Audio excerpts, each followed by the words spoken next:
Good afternoon. Great to see all of you here.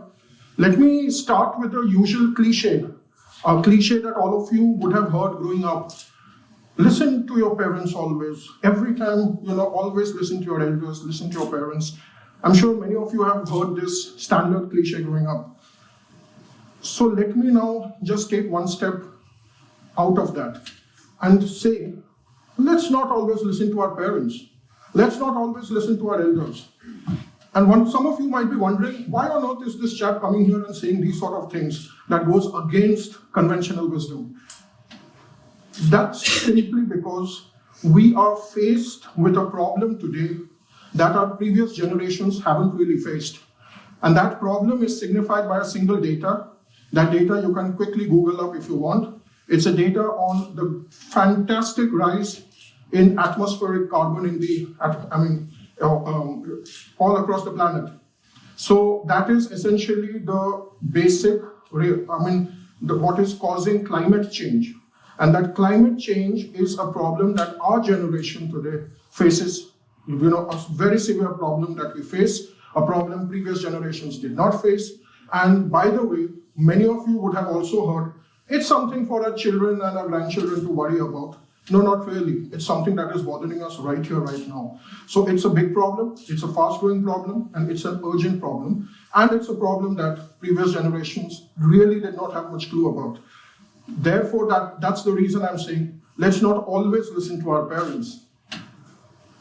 So what this problem really forced me to do is, when I was working in the finance sector, and then when I changed my career to the climate line, which required me to put in a lot of hours, understanding new stuff, understanding all the work that is happening, partly because I grew up in a country of 1.3 billion people, where mid-career changes is not really common, so you have to run twice as fast to sort of, catch up on the race. So that, that running caused half of my hair to turn gray.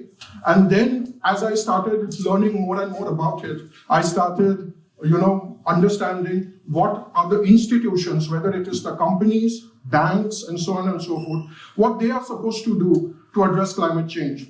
But then the other part of me suddenly said, because I used to work in strategy earlier, and in strategy, what do? We basically look at why do consumers behave the way they do? Why do we buy the things that we do? Why do we invest the way we do? And that sort of set the course thinking, that forced me to think that, listen, if institutions were the only be-all and end-all solution to this problem, the solution would have got solved, but that's not the case. That's because we haven't really addressed the consumer side of things. And that set off a process of thinking which made the other side of my head turn gray.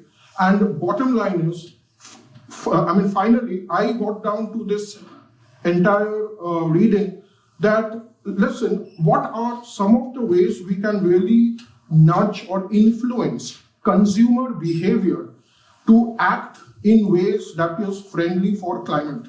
So basically taking climate conscious consumption decisions. What does it take? So this sort of, this question was also, accelerated by the fact that the urgency of the climate crisis means that we need to scale this up very fast. We need to scale these consumer tactics or strategies, whatever you may call it, very fast. So how do we go about it? Now, one of the ways in which we sort of categorize this, and I'm taking certain clues from what our past generations have done in behavioral psychology. Do remember, like I said, don't always listen to your, elder previous generations, but do lean on that wisdom and sort of customize it, build on it with what we know today. So that's precisely what I did. And using some of the cues from behavioral psychology, consumer behavioral psychology, or what is also called consumer nudge theory, there's a lot of work, the research that has been done out there. And based on that, sort of identify these four approaches or four characteristics. Now, you all know that as human beings, we are basically irrational. We don't always behave as per reason. And that is why some of these categories are divided as per irrational aspects, and some of the categories are rational aspects. So what is one of the most important irrational aspects? Now, that is to do with social mirroring. Now, what does that mean? It means what the word says. It means the basic human tendency to mirror those that we feel, desirable or inspiring or something that we aspire for. Now, if I take an example, the climate consulting company that I work for now, why did I join it? I joined it because the person who set it up, she had started India's first green finance products back in the day when green was really not known. And to me, that was inspiring. That was something I wanted to mirror eventually in my life. Now, if you go out there in the stores, in the shops, where a lot of businesses are selling you products, you will find that there is, for example, a lot of fashion brands. Let me take that example. A lot of fashion brands sell you the latest, apparel designs with some celebrity endorsement, some celebrity advertising it. But how many times when we go to a supermarket and we are close to the checkout counter, do we actually see so-called sustainability friendly food products being displayed just near the checking counter? Normally we see the more sugary, greasy stuff out there. So the question is now, how do we build upon that tendency of human consumers that we tend to sort of pick something that we feel, oh my God, that is something I want to take because so-and-so person I look up to is advertising it or is endorsing it. This is basically where we start to shorten the decision time and sort of place products at strategic places where it is far more easier or far more quicker for consumers to buy because they really want to emulate that. And that emulation is not just about celebrity endorsement. That emulation could be, people that we see as ourselves. The classic example is, the mother from a middle-class family advertising a baby shampoo because so many other mothers then feel, oh, that's the product for me too. So this is the aspect of mirroring, where we really going towards the human tendency to copy or mirror or go with something that we aspire for. The other side of irrational is about default. Now, I mentioned something just a while back, which is shortening the decision cycle. So shortening the decision cycle again goes back to another human tendency that we're famous for, which is basically being lazy. Or why on earth do something when we really don't need to, right? So the entire gimmick here is to build on that human tendency. So the question really is, can we create climate conscious, decision making for whatever those sort of products in a way that is actually the default decision? So the consumers don't really need to put some new effort, new analysis behind it. It's the default option. It's what we choose when we feel the most laziest, which is most of the time. Inertia, that's the human tendency. So for example, let me take just to give you an example, a very popular default option is where the banks around you have all gone paperless. So you don't really need to, opt for paper statements. They give you electronic statements by default.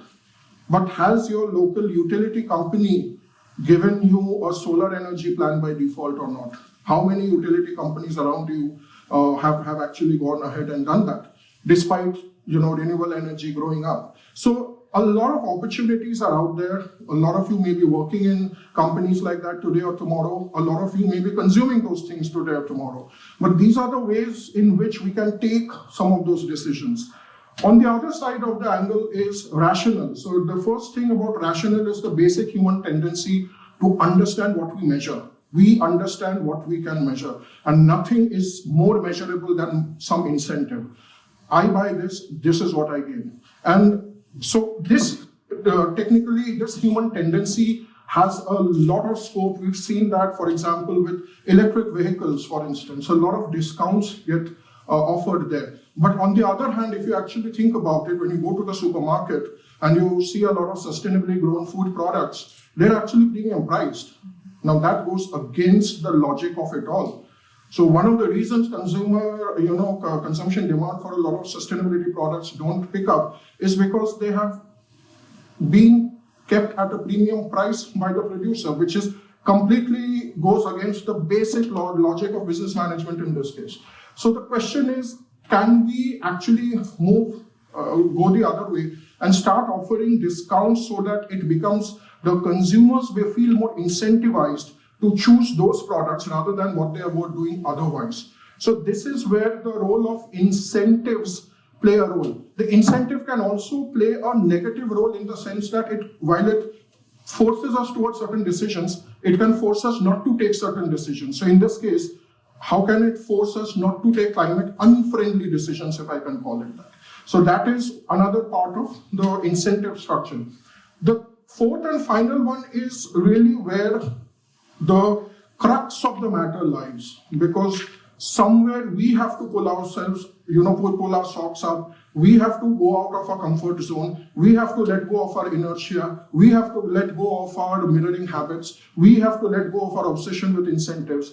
And we have to make that effort to take the conscious decisions, to evaluate the information and actually sit back and think, is this whatever I'm buying today?